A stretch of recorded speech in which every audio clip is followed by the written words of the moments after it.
गृह मंत्री अमित शाह आज जयपुर आ रहे हैं। नए कानूनों से क्या बदलाव आया है उसके बारे में चर्चा करेंगे, लोगों से संवाद करेंगे। इसके साथ ही कई सौगातें प्रदेश को देंगे। मेरे साथ यूडीएच मंत्री जाबर सिंह खर्रा, उनसे बात कर रहे हैं। जाबर सिंह जी, पहले तो मेरे मन में जो विचार आ रहा था उसकी बात करता हूँ। मैंने कई कार्यक्रमों में नोट किया है कि आप सबसे पहले पहुँचते हैं। देखिए, कार्यक्रम की शुरुआत जब हम करते हैं तो पहले कार्यक्रम में चाहे विधायक हो, चाहे सांसद हो, चाहे मंत्री हो, चाहे कोई राजनेता हो, सबको समय पर पहुंचना चाहिए। अगर हम ही समय का पालन नहीं करेंगे तो फिर दूसरों से हम कैसे उम्मीद कर सकते हैं कि वो समय का पालन करें। इसलिए पहले कार्यक्रम में चाहे कैसी परिस्थिति हो, निश्चित रूप से समय पर पहुंचने का प्रयास करता हूं और उसमें सफल भी रहता हूं।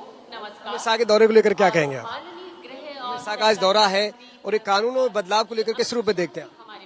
देखिए, पिछले 11 साल में भारत के यशस्वी आदरणीय प्रधानमंत्री नरेंद्र मोदी जी के मार्गदर्शन में जिस प्रकार के परिवर्तन हुए हैं, उसमें भारत के गृह मंत्रालय और भारत के विधि मंत्रालय ने मिलकर अंग्रेजों के समय के बने हुए कानूनों में भारतीयता का पुट देने के लिए इंडियन पेनल कोड की जगह भारतीय न्याय संहिता का निर्माण किया है।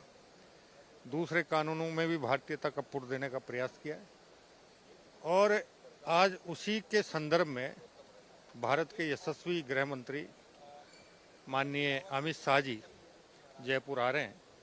वो इन कानूनों के बारे में विस्तृत चर्चा करेंगे। कानूनों के बारे में एक प्रदर्शनी भी लगी है जिससे आमजन उन कानूनों के बारे को अच्छी तरह से समझ सके।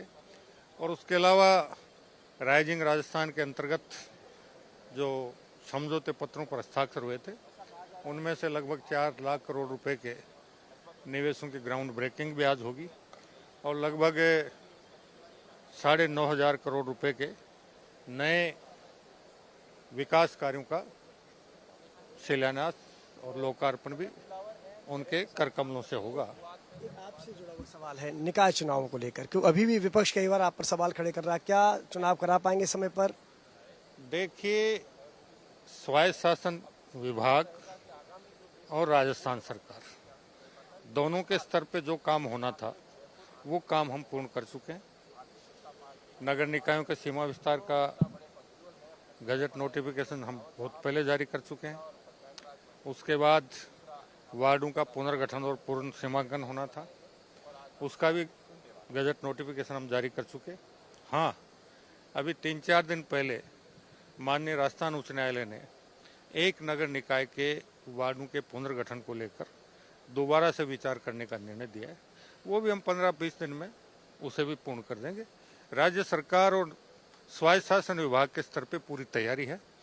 अब राज्य अन्य पिछड़ा वर्ग आयोग को माननीय सर्वोच्च न्यायालय के निर्णय के अनुरूप नगर निकाय व पिछड़े वर्ग की जनसंख्या का आंकड़ा हमको उपलब्ध कराना है।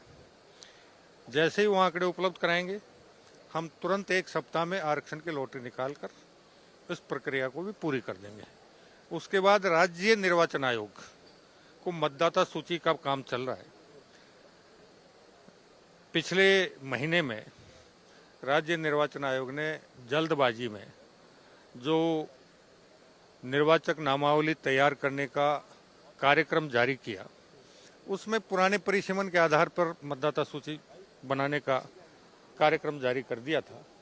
अब नए राज्य निर्वाचन आयुक्त आ चुके हैं और उनके संज्ञान में जब ये बात आई तो उन्होंने नए सिरे से नए पुनर्गठन के आधार पर नगर निकायों की मतदाता सूची तैयार करने के बारे में कार्रवाई शुरू की।